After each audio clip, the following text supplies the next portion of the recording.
Hello, I'm Tony Guida. This is my New York. How about some good news? Baseball is back tomorrow, and there'll be fans in the stands. More good news. The Mets and Yankees are strong, each with a reasonable shot at making it to the World Series.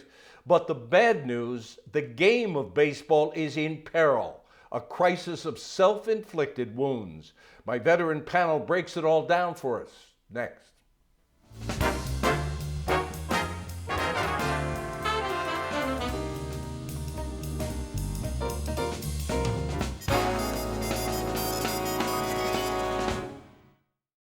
I am delighted to welcome back my crack panel, Anthony McCarron and Marty Appel.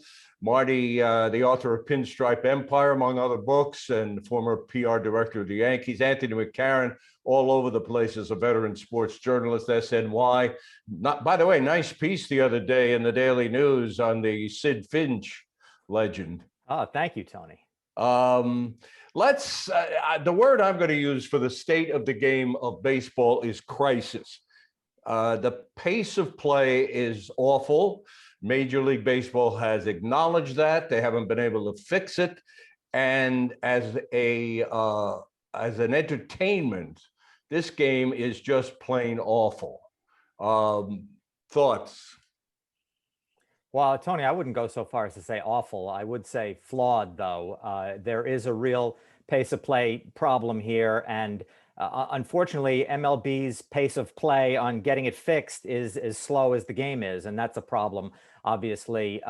There's too much dead time in baseball now, and they need to find a way to fix that. And I feel like a lot of their solutions have been deck chairs off the Titanic. Put up four fingers for an intentional walk. That'll save a nanosecond. I mean, give me a break. So they really have to dial down on this because, I feel like younger fans want more spice and more action, and the game isn't giving it to them, even with home runs being such a big deal. And they've got to find a way to fix it. They've got to get serious about it. And the players and the players union have to play along as well.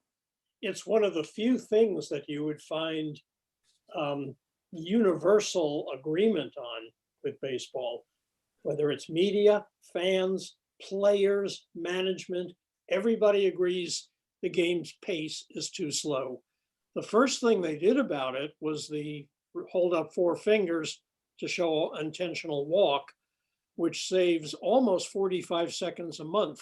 So it was indicative of the slow pace by which they're going to try and resolve this. Let me give a stark example, and my hat's off to Tom Verducci of Sports Illustrated. Oh, that was an amazing article, Tony. Must reading for any serious baseball fan about pace of play. Terrific job by Tom. About 2 weeks ago, Tom examined the sixth game of the World Series last year, Dodgers and Rays. That sixth game, final game, took 3 hours and 28 minutes. In that time, 3 hours and 28 minutes, 32 balls were put in play. That's all. One bit of action, if you will, every 6.5 minutes. That's unsustainable. Yeah, and isn't there another stat in there too that there were more pitching changes than hits? Which is just preposterous. That's one of the things that fans really grind on too, is how many pitching changes there are. And, I know that that's the 3-batter minimum for relievers that they want to attack, but the problem is that they're also, batters and pitchers are taking more time for each pitch. And that's adding this dead time to the game as well. And, batters want to work into deep counts. Pitchers want to slow the game down. I mean, I know that's a big thing that you talk to any player about pressure situations and big moments in big games, and they want to, slow the game down. Well, that's more about slowing your heartbeat down or your mind, keeping your mind from racing, not actually slowing the game down so it crawls. So you see where the problem is here, that they're all saying, yeah, we need to change it, but no one's actually doing anything real to change it. We can blame this on analytics, I think, basically, because one of the things analytics has brought to the game is the goal, the way they develop pitchers now, train pitchers, is to avoid contact. We don't want you to pitch to contact, therefore something might happen. We want you to strike people out. and that's part of analytics. The game is all about home runs and strikeouts, and it's boring. Even before analytics took over the game about 10 years ago, batters and pitchers began to take each pitch much more seriously than they ever did in the game's history. Like an NBA player or a college player at the free throw line, you got to get your concentration down, you got to focus on the basket, you've got to make this shot count. And so it was about 20 years ago that batters started stepping out after each pitch, rethinking what's going to happen on this next pitch. Pitchers would step off the mound and give it that same thought. And that's when it started to go downhill. Marty had, by the way, I don't know how widely he shared this, but I think one of the best prescriptions for speeding up the game, something you were referring to, Anthony, you both referred to the batters and how, step in, step out. Marty's prescription was ban Velcro. You're going to save at least 20 minutes if these guys can't, wrap and unwrap the gloves after every pitch. I mean, okay, so it's humorous, but it makes a point.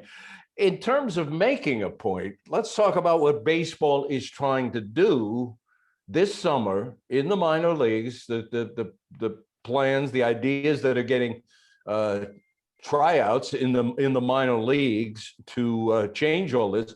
One of them is limit the shift. Let's talk about that a little. It's apparently going to happen mostly at AA, where infielders, I guess, are going to be required to have both feet on the dirt. Nobody's on the outfield grass. Yeah, it's not going to stop overshifting and putting three infielders on one side, but it is going to keep all the infielders in the infield. And that short right fielder throwing to first to get ground ball singles into outs should stop with this procedure. My take on the shift is, look, people were really smart in baseball and they figured out that this works, that you can get more outs if you move your fielders around in this way when certain hitters are at the plate. And that's great. I'm all for big brains in baseball. And now it's become a sort of bellwether of, the game's boring. Well, the problem is, why is our first instinct to ban the shift? Why isn't our first instinct for the left-handed hitter to try to hit the ball the other way and get an easy double?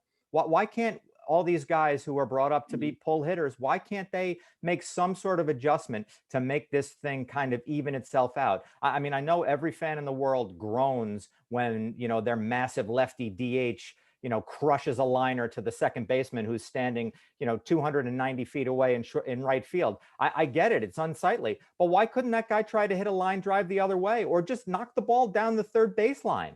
Well, the answer is from the hitters themselves. They'll say, this is the swing that got me to the major leagues. I'm not about to change it. I get it. But, if you start bunting down the third baseline, maybe, or you start, trying to Baltimore chop one down there. I know I sound like, like I'm back in Ty Cobb's days now, but, you try to start doing that, they're going to have to respect you a little bit more, and maybe situations will change. I was going to say Luke Voigt, who surprisingly led the major leagues in home runs last year, hit 22 in that 60-game season. Was sort of unnoticed was he hit 5 doubles the whole season. There is a guy who has figured out launch angle.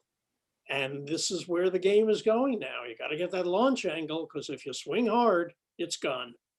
I want to throw in a point here that I think we should acknowledge. A 3.5-hour game is not necessarily a dull game, a lousy entertainment without action. There are plenty 3.5-hour games that have plenty of action. But fundamentally, we've got analytics. Fundamentally, we've got things like shifts and all this other stuff. And fundamentally, or too often, a 3.5-hour game shouldn't be 3.5 hours to begin with. But nonetheless, there are some that are pretty exciting, but that's only some. And frankly, on the shift, I just don't want to see a short right fielder, a guy out in short right field. Let them all stand in the infield. And let's see what happens. The most exciting play, by the way, I saw last season from the Mets was a kid they no longer have, Andre. I think his name is Andre Jimenez, the shortstop, left-handed batter. He did a drag bunt. When was the last time you saw a drag bunt? First pitch, successful, boom, drags it down the first base line, speed, and he's on first. And I stood up and I cheered at my television to see that. But it's sort of what you're alluding to, Anthony, that batters can do a lot more. But I take Marty's point too, that they say, hey, I'm making a lot of money doing what I've always done, and I'm not about to change. One of the most talked about plays of last season was an overshift by San Diego, where Manny Machado, their third baseman, was moved to short right field and wound up catching a foul ball down the right field foul line. I saw that. Yes, I remember Here that. you had a foul out over the shoulder too, I think. Yeah. So here you had a foul out to right field caught by the third baseman. If you're the official scorer, I don't even know how you handle that. Let's talk about some of the other ideas they're trying. MLB is trying in the minor leagues this summer. They want to encourage base stealing, and they're doing a couple of things. They're increasing the size of the bases in AAA. Let's talk a little about that. Well, Tony, to me, anything that can get more base stealing in the game is a good thing. I always enjoyed it. And analytics have basically taught baseball teams that unless you're going to steal a base at whatever the rate is, over 80%, which is what the best base stealers in history are doing it at, or did it at, then it's not worth it to even try. And, so old timers say you lose kind of the nuance of shaking up the pitcher, moving the fielders around because they have to react to a guy who's running. But still, the number crunching has said it's not worth risking that precious out. And I get it. And replay is partly to blame as well, because now that you can see, if a guy's of a fiber of his uniform is not on the base, then he's out via replay, then that adds to the risk inherent in trying to steal a base. They're also limiting pickoff moves in some instances. I can't remember what classification is doing that. But let's see, they're at high A, pitchers have to step off when they are going to attempt to pick off. At low A, they're introducing a maximum of 2 pickoff attempts per batter. Well, and it's all interesting, and I can't wait to see how it shakes out. But the other thing about stealing bases is that there's a health risk to it. Mike Trout is a good base stealer, or was earlier in his career, but is it worth risking him getting hurt sliding into second? Is it worth, we used to love the 30-30 guys, who hit 30 homers and could steal 30 bases, and what an incredible display of skill and talent. And now, is it worth risking Mookie Betts because he might break his hand sliding into second base on a steal? What preceded the oversized base, which is being experimented with, was the oven mitt that Brett Gardner first wore, so that you'd get to the base like 3 inches before you ordinarily would by just extending that oven mitt that they wore on their hand. So there have been attempts along the way, and I'm not opposed to these attempts to make the game more fun, bring in younger fans. They got a real problem with the demographics of their fan base. And I'm part of that older crowd that still loves baseball, but I acknowledge that they got to do things to start getting the 20-somethings into the game. Anything baseball wants to do, they're going to have to propose to the union, and the union's going to have to agree. And that's going to happen after this season when they bargain on a new contract. And it seems to me, at least I read from, knowledgeable writers like Verducci and others who say that it's the owners who are more concerned about pace of play than the players. The players are mostly concerned with getting the manipulation of their service time fixed. Can we explain that quickly without losing everybody in the process? Well, it's a question of keeping a guy in the minor leagues for an extra month at the start of a season. If he's really a hot prospect rookie, suddenly you've bought an extra year of service from him before he can become a free agent or become arbitration eligible. So it's a bad intentioned manipulation of the rule. And that's something that they're going to negotiate and come up with a solution. I don't think they'll shut down the industry over that, but it's clear that it's been abused. And of course, the atmosphere between the players and the union is about as toxic as it can get. There is no trust. There is no love lost. And you wonder what's going to happen at the end of the season. I hope you're right, Marty, that the game isn't going to be shut down. What do you think, Anthony?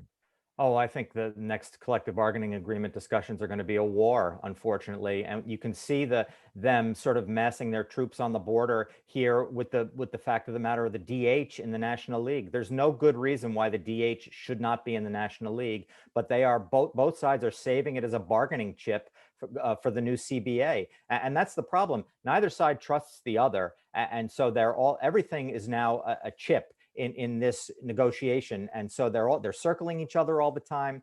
Massive distrust, and I wonder sometimes while they're sniping at each other and you know at this sort of standstill with all this bad blood boiling, if they realize that that's not a great PR look for MLB or the players, and that they should be working harder to be more in lockstep as opposed to looking at it as two warring factions. There was a time that the DH in the National League was a go-to-war issue, and the public was divided like Republicans and Democrats.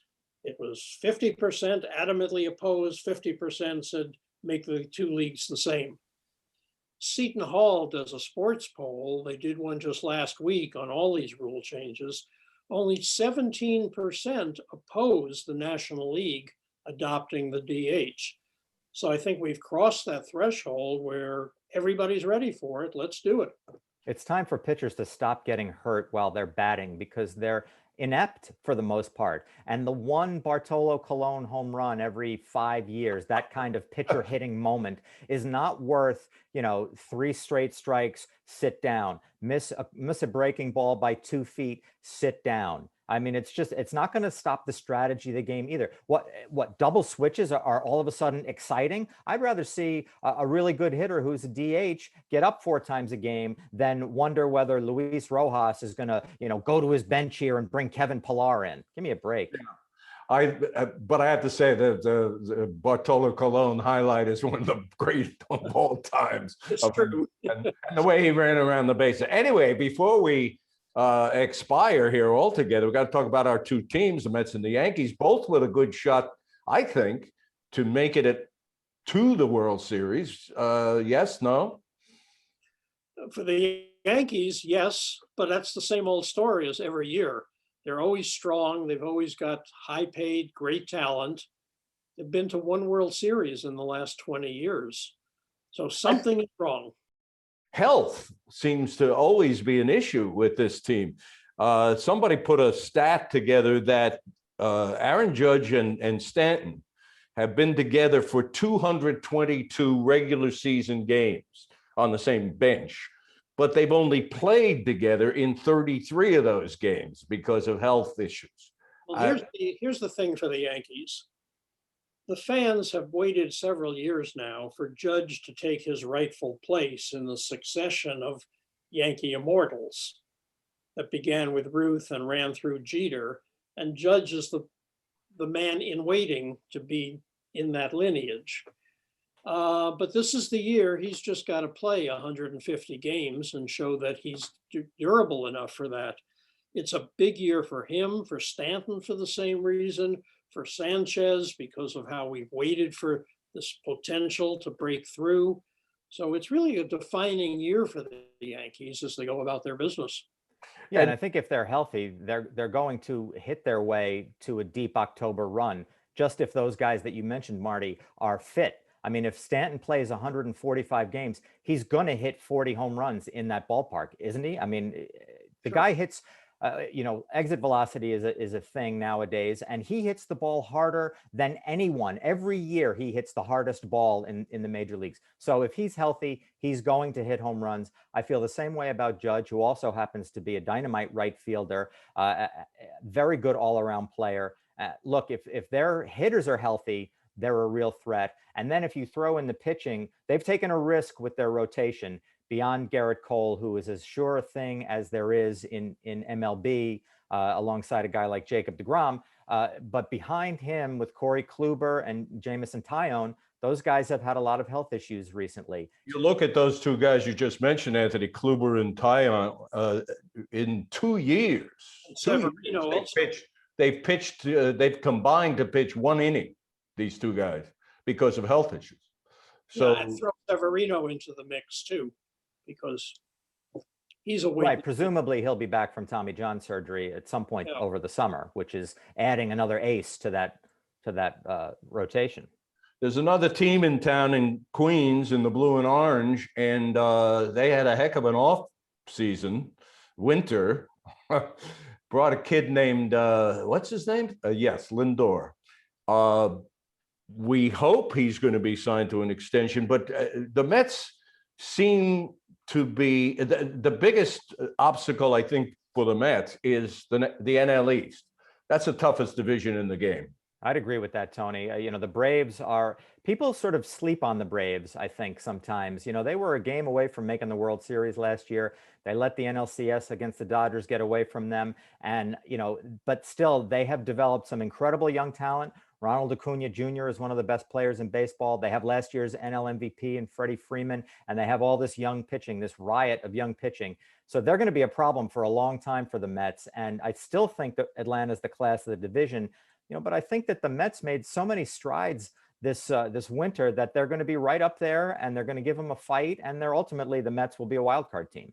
It's exciting to see some excitement in Flushing, and the Mets are a team to watch.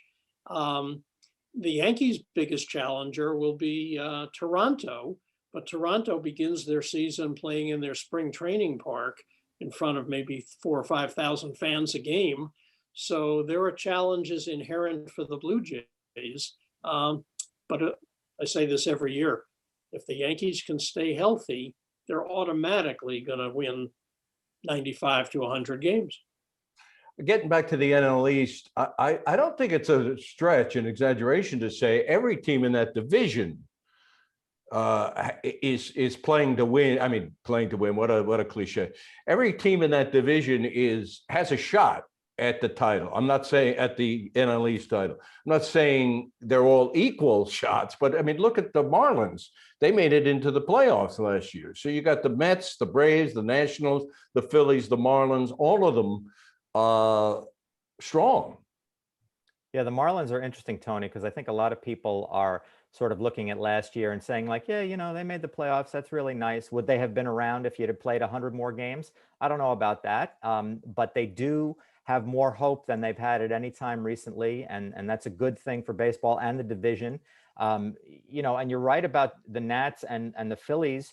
Maybe we don't think of them upper echelon in that division or in the league, but Washington's got a rotation that you can match up with anybody. And they have they have two of the most exciting players in baseball, maybe the best hitter in Juan Soto, and Trey Turner is a dynamite shortstop. So they're a threat as well. And, we'll see. It should be those teams in that division are going to be beating up on each other all year.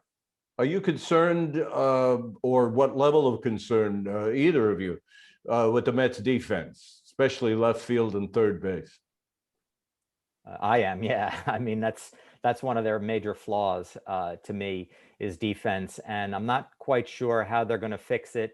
Moving guys around the diamond seems to be one of their ideas to do it.